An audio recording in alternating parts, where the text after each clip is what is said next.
सियासत का मंच, तंज की तलवार और शब्दों की जंग तब देखने को मिली जब आमने सामने आए अखिलेश और स्मृति ईरानी।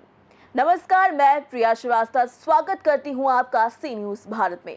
दिल्ली की सियासी फिजा इन दिनों सिर्फ बहसों से नहीं बल्कि तीखे तंज और करारे जवाबों से भी गर्म है। संसद का मंच जो नीतियों और कानून के लिए जाना जाता है, अब बयानबाजी के नए अध्याय लिख रहा है। और जब बात दो तेज तर्रार नेताओं की हो तो फिर हर शब्द अपने आप में राजनीतिक संदेश बन जाता है। जी हम बात कर रहे हैं अखिलेश यादव और स्मृति ईरानी की। दरअसल हुआ कुछ यूं कि सियासी गर्माहट के बीच एक बयान आया और फिर उस पर पलटवार हुआ और देखते ही देखते मामला सुर्खियों में छा गया। बीजेपी की मुखर नेता और पूर्व केंद्रीय मंत्री स्मृति ईरानी ने जैसे ही अखिलेश यादव के बयान का जवाब दिया, सियासत में हलचल तेज हो गई। उन्होंने मुस्कुराते हुए लेकिन शब्दों में धार रखते हुए एक्स पर पोस्ट किया, सुना है आज अखिलेश जी ने संसद में मुझे याद किया। अच्छा है जिनकी राजनीति विरासत में मिली है, वे कभी कभी उन लोगों को भी याद करते हैं जो अपने दम पर आसमान में सुराख करते हैं। ये सिर्फ जवाब नहीं था, ये संदेश था अनुभव बनाम विरासत की बहस को फिर से जिंदा करने का। स्मृति यही नहीं रुकी, उन्होंने सीधे अखिलेश यादव की पृष्ठभूमि पर सवाल उठाते हुए कहा कि कामकाजी औरत पर टिप्पणी वही लोग कर सकते हैं जिन्होंने जिंदगी में कभी कोई नौकरी नहीं की। सीरियल से ध्यान हटाकर संसद पर लगाइए और महिलाओं के सशक्तिकरण के लिए अहम बिल पास कराइए। ये बयान सिर्फ पलटवार नहीं है बल्कि राजनीतिक नैरेटिव सेट करने की कोशिश भी था।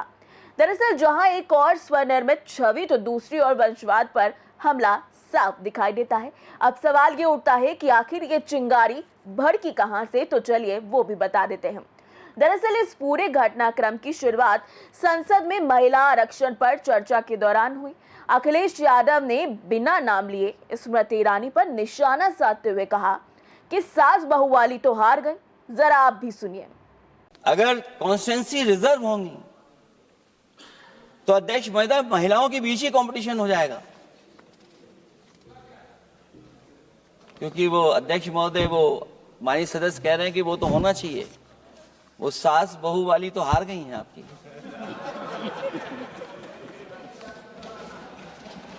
तो अगर पार्टी को ये मौका मिलेगा तो न केवल कंपटीशन से हम बच सकते हैं बल्कि संख्या महिलाओं की लड़ने की ज्यादा होगी। ये महिलाओं को ज्यादा नहीं लड़ने देना चाहते हैं चुनाव। ये इशारा साफ तौर पर स्मृति ईरानी के टीवी करियर की ओर था, लेकिन इसके पीछे उनका बड़ा तर्क ये था कि महिला आरक्षण को केवल सीटों तक सीमित न रखा जाए बल्कि इसे राजनीतिक दलों के स्तर पर लागू किया जाना चाहिए ताकि प्रतिस्पर्धा संतुलित हो सके। इस बयानबाजी के पीछे सिर्फ व्यक्तिगत तंज नहीं बल्कि दो अलग अलग राजनीतिक सोच की टक्कर भी दिखाई देती है।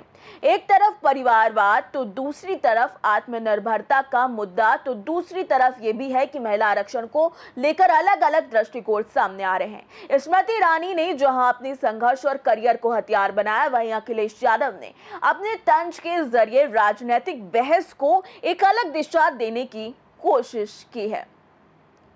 कुल मिलाकर देखा जाए तो सियासत में शब्द कभी सिर्फ शब्द नहीं होते, वे संकेत होते हैं, रणनीति होते हैं और कभी कभी सीधा वार भी होते हैं।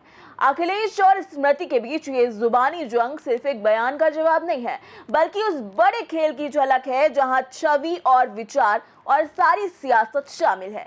तीनों की परीक्षा होती है। अब सवाल ये है कि किसने क्या कहा, सवाल ये भी है कि सियासी जंग में जनता किसके शब्दों को ज्यादा वजन देती है। फिलहाल इस खास पेशकश में इतना ही। देश दुनिया की बाकी और खबरों के लिए आप बने रहिए सी न्यूज भारत के साथ।